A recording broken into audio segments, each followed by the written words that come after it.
سب سے پہلے بیعت کی حضرت طلحہ نے. ان کا یہ ہاتھ بیکار ہو گیا تھا احد کی لڑائی میں نا، تلوار وہ تیروں کو سہتے سہتے جو اللہ کے نبی پر تیر آتا تو آگے ہاتھ کر دیتے تھے، تو سارا ہاتھ ختم ہو گیا. وہ الٹے ہاتھ سے لڑتے تھے. اس کے بعد تو انہوں نے جب بیعت کی نا تو ایک آدمی نے کہا اوہو یہ بیعت تو ٹھیک نہ ہوگی، وہ بیکار ہاتھ سے کی نا. تو انہوں نے فال لی اس سے. اللہ کے نبی بھی فال لیتے تھے. کَإِنَّ هَذِهِ الْبَيْعَةَ لَا تَطِنُ، یہ کام سرے نہیں چڑھے گا. 4 سال دکھ سہتے سہتے آخر شہید ہو. اتنے دکھی ہو گئے تھے آخری دنوں میں حضرت علی کہ اپنی یوں داڑھی پکڑ کے کہتے تو کب رنگین ہو، تو کب رنگین ہو. کیونکہ اللہ کے نبی نے کہا تھا علی تو اس وقت تک نہیں مر سکتا جب تک تیری داڑھی تیرے خون سے رنگین نہ ہو جائے، تیرے سر کے خون سے رنگین نہ ہو جائے. اور صالح علیہ السلام کی اونٹنی کا قاتل اشقا تھا. میری امت کا اشقا وہ ہوگا جو تجھے قتل کرے گا. تو پھر ایسے داڑھی کو پکڑ کر کہتے تو کب رنگین ہو. پھر کہتے وہ اشقا کدھر ہے، وہ اشقا کدھر ہے، وہ آتا کیوں نہیں، وہ کدھر ہے. اتنے دکھی ہو گئے تھے. بے وفائی، لوگوں کی جفا. حضرت معاویہ رضی اللہ عنہ کو شام کا ٹکڑا ملا جو بڑے سلیقے والے، بڑے طریقے والے، بڑے وفادار. اور حضرت علی رضی اللہ عنہ کو کا امتحان بڑا تھا، بڑوں کے امتحان بھی بڑے. ان کو عراق ملا جہاں کے لوگ منافقانہ عادات اور ہر جتنے بھی عیب، اس لیے تو حجاج اللہ نے ان پہ مسلط کیا، عراق والوں پہ.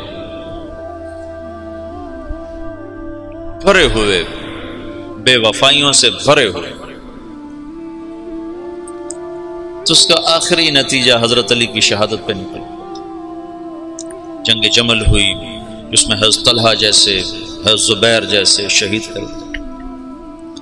جب آپس میں ٹکرائے نا صلح ہو گئی. لیکن جو لوگ عبداللہ بن سبا کے ساتھی تھے، میں تمہیں تفصیل تو نہیں بتا رہا، سے اشارے کر رہا ہوں، تبلیغ کا تھوڑا سا پس منظر بتانا چاہتا، دعوت کی تاریخ بتانا چاہتا.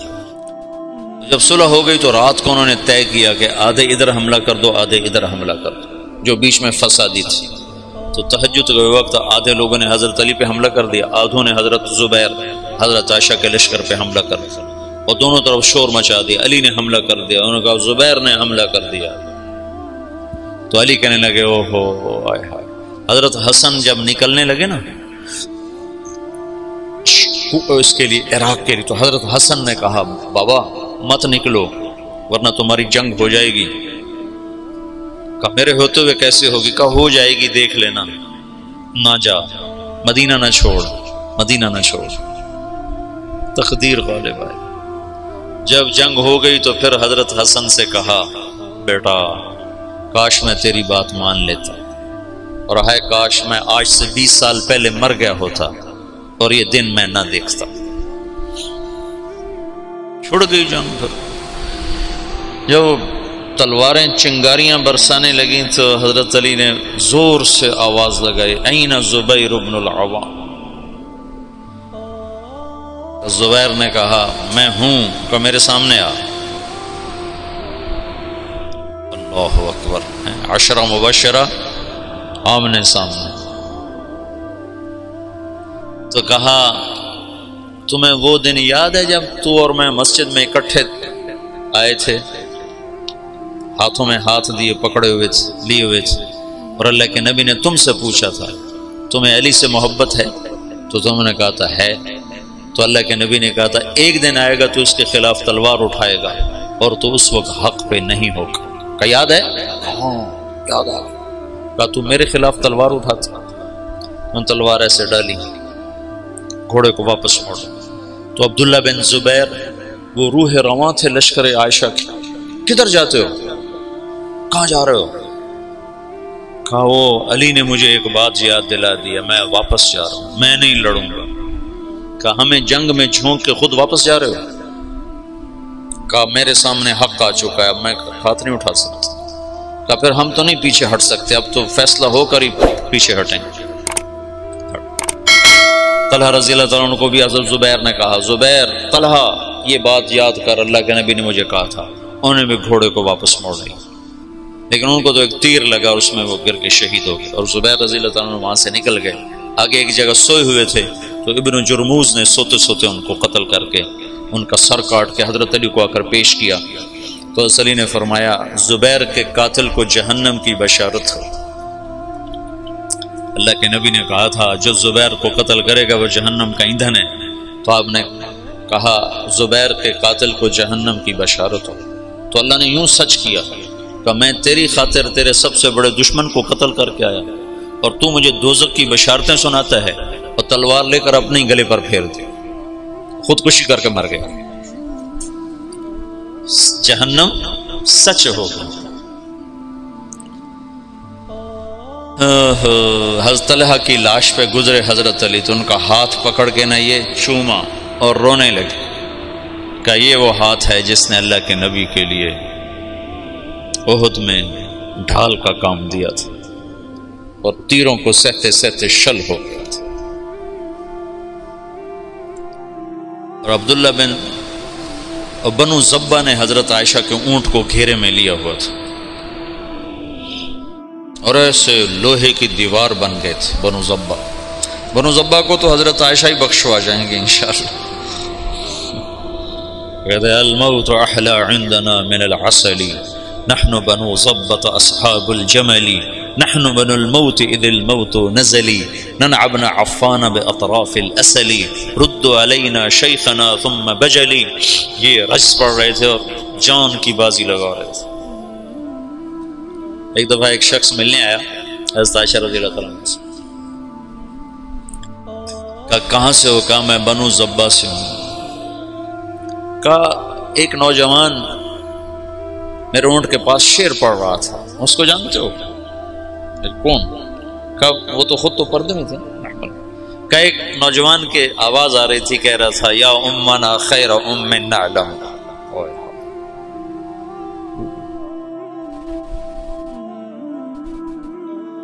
یا امنا خیر ام نعلم اما ترین کم شباب یکلم وتفتلی حامته والمعصم۔ تو وہ کہنے لگا جی وہ میرا سگا بھائی تھا۔ تو عائشہ روتے روتے روتے ساری چادر آنسوں سے تر کر دی۔ ایسے ایسے شاہ سوار اس دن شہید ہوئے جو اکیلے اکیلے ہزاروں پر بھاری تھے طرفین سے۔ آخر میں عبداللہ بن زبیر رضی اللہ تعالیٰ عنہ نے حضرت عائشہ کے اونٹ کو پکڑا، پھر آخر تک وہ جمے، ورنہ جو آتا تھا وہ قتل ہو جاتا، یا وہ قتل ہو جاتا یا قاتل یا حملہ آور قتل ہو جاتا تھا۔ ایک دو بڑے شاہ سوار آمنے سامنے آئے، دونوں ایک ایک ہزار پر بھاری تھے، ایک ادھر ایک کے ہاتھ میں حضرت عائشہ کا اونٹ، دوسرا حضرت علی کی طرف سے، دونوں ایک دوسرے کے وار سے ایک وقت میں ختم ہو کے گر گئے۔